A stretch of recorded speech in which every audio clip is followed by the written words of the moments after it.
Two friends install a dating app and try their luck. The man tries to set up the perfect profile. A nice front picture, a group picture to make it seem like he has friends, a picture in Paris to make it seem like he's cultured,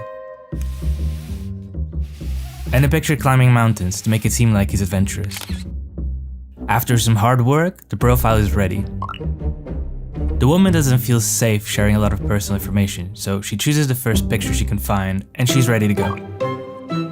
They start swiping and hope for the best.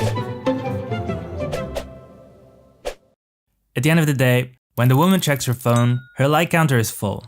Practically every profile she likes is an instant match. Soon she's overwhelmed by the amount of matches and messages in her inbox. For the man, it's a different story. So far, he has only received a couple of likes and has 0 matches. He becomes frustrated with the app and starts questioning his self-image. He puts so much effort into setting up a nice profile after all. Why can't he get any matches?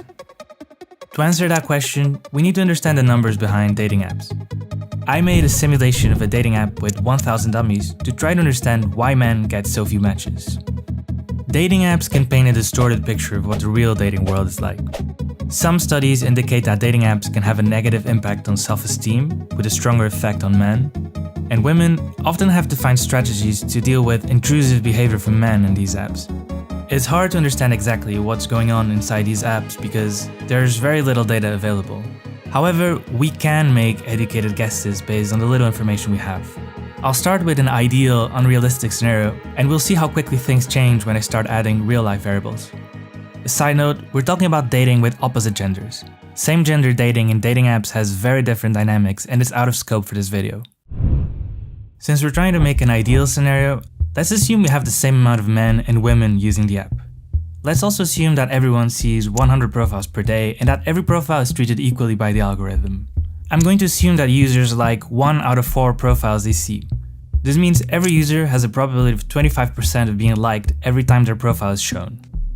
Some of these parameters aren't realistic, but that's okay. We're gonna start like this and make it more realistic as we go. So, how many likes and matches will everyone get at the end of the day? Let's run the simulation. Okay, not too bad. On average, both women and men get 25 likes and 6 matches per day. So, why does this look different from real dating apps? Let's start with reason number 1. There are more male than female users. I was able to find user gender data for Tinder and Bumble, 2 of the most popular dating apps in the world. In both apps, there were significantly more men using the app than women. In our simulation, I'm going to keep it simple and assume we have 2 men for every woman, a ratio somewhere between Tinders and Bumbles. I ran the simulation again and the differences were big. I'm gonna give you a chance to pause the video in case you want to try to guess how many likes and matches users get.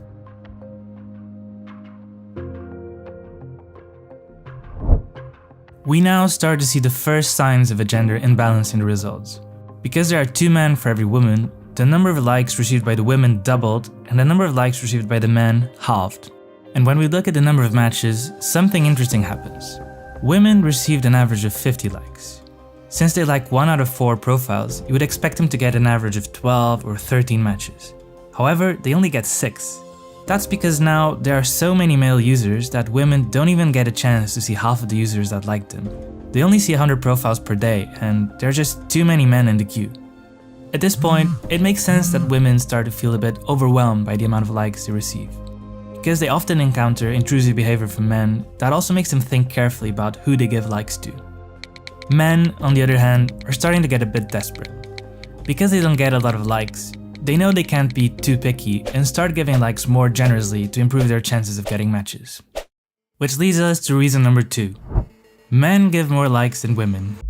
According to this New York Times article from 2014, men are nearly 3 times as likely to like a profile than women on Tinder. So let's use those numbers. I'm updating the simulations that women and men give likes in 14 and 46% of cases respectively.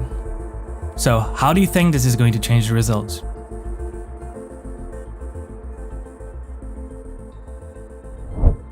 Now the gender imbalance increases even further. Women get an average of 92 likes, whereas men only get 7. And because men like 46% of the users they see, these 7 likes result on an average of 3.2 matches. Women get twice as many, an average of 6.4 matches per day. But things can get even more complicated for the average male user. Attractiveness is subjective, but the reality is that some profiles will be considered attractive by more users than others. Which brings us to reason number 3. A small share of the users get a big share of the likes.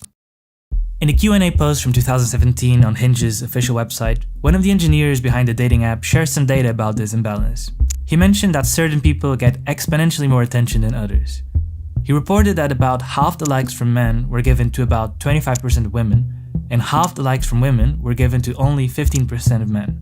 This means that, especially with men, there's a small segment of users that get a large slice of the total likes. Let's try to include that in our simulation. I'm giving every user a score from 0 to 100% that determines how attractive they are perceived by other users. Until now, attractiveness has had no impact on the probability of getting likes.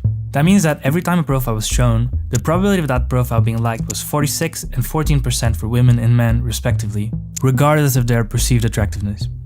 I'm now looking for a new distribution such that the top users get exponentially more likes, but while making sure the average like percentages stay the same. I went for the simplest formulas I could come up with, and you can find my assumptions on the screen in case you're interested. Basically, I assume that users with an attractiveness score of 0 have 0% chance of getting likes, and users with an attractiveness score of 100 have a 100% chance of receiving a like. This is admittedly an oversimplification, but since I couldn't find any real data, I'm trying to keep it as simple as I can. With these curves, 50% of the likes given by men go to the top 27% of women, and 50% of the likes given by women go to the top 10% of men, which is quite close to the numbers reported by Hinge, so this should be reasonably accurate.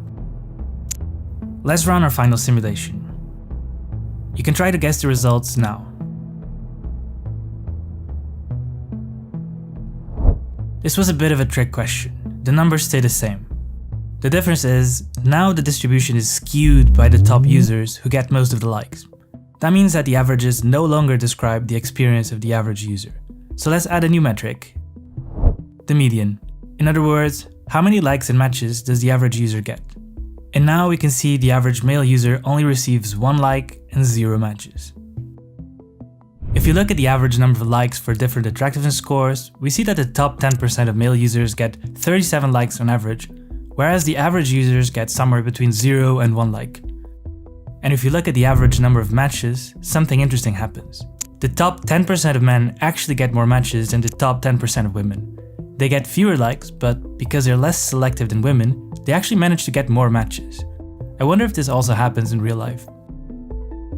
As I tried to make my simulation more realistic, the number of likes received by the average man went down from 25 to 12 to 7 to 1. Once again, this was just my attempt to simulate a dating app based on the little information that I could find.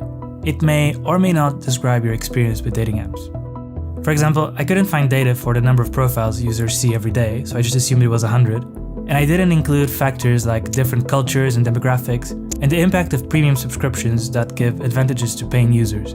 Nonetheless, the simulation helped me understand what's probably happening inside these dating apps. So, what are the key takeaways here? This video is by no means making an argument against the use of dating apps. Meeting online has become the most popular way US couples connect. So, dating apps do work, and many relationships were made possible thanks to them. My personal takeaway of this video is that, due to the reasons that I mentioned, dating apps can give us a distorted perspective of the actual dating world.